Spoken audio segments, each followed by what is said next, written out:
Bienvenue pour ce 4e jour de la neuvaine au Christ roi de l'univers.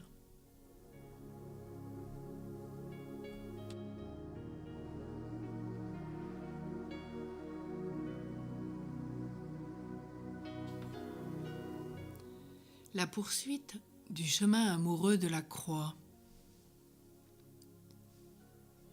Si nous voulons fêter la royauté du Seigneur, nous devons parcourir le chemin de croix. Jésus est un roi, innocent, condamné. Les hommes sont habitués à bien d'autres rois et à bien d'autres manifestations de la royauté. Jésus l'avait déjà fait comprendre.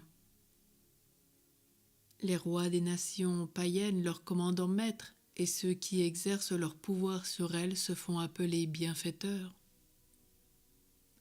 Luc 22, les versets 25 à 27. Il y a donc une différence entre la royauté du monde et la royauté de Dieu. Entre les manifestations de la première et celles de la deuxième. Il est le roi des Juifs.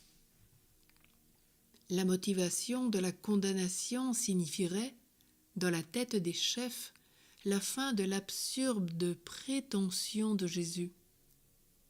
En fait, c'est l'affirmation inconsciente que la royauté de Jésus se manifeste vraiment là, en croix, dans toute sa splendeur. Voici ce qui est inouï.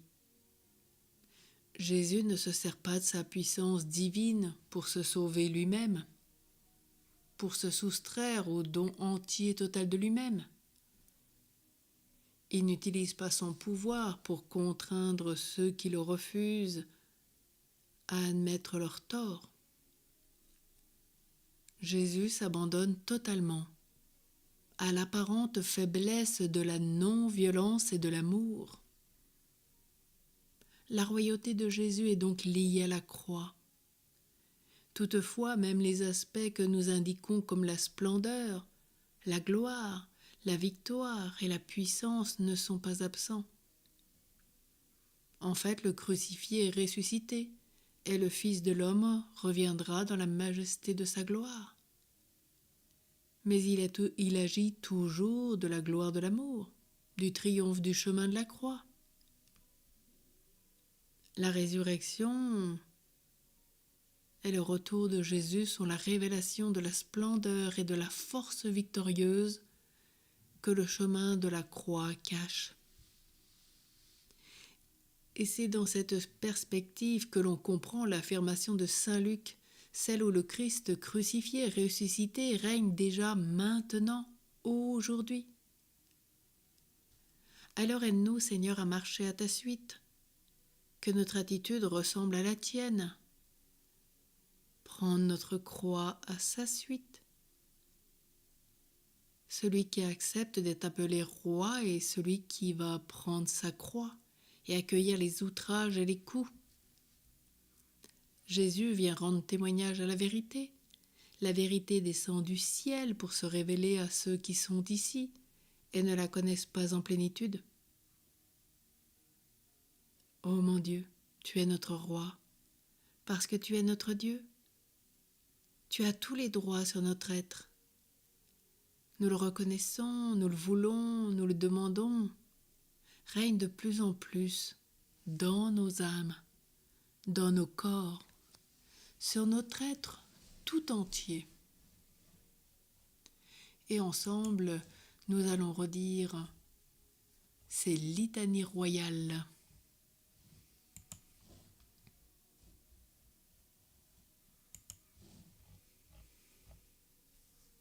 Roi sans palais, prie pour nous. Roi sans armée, prie pour nous. Roi sans trésor, prie pour nous.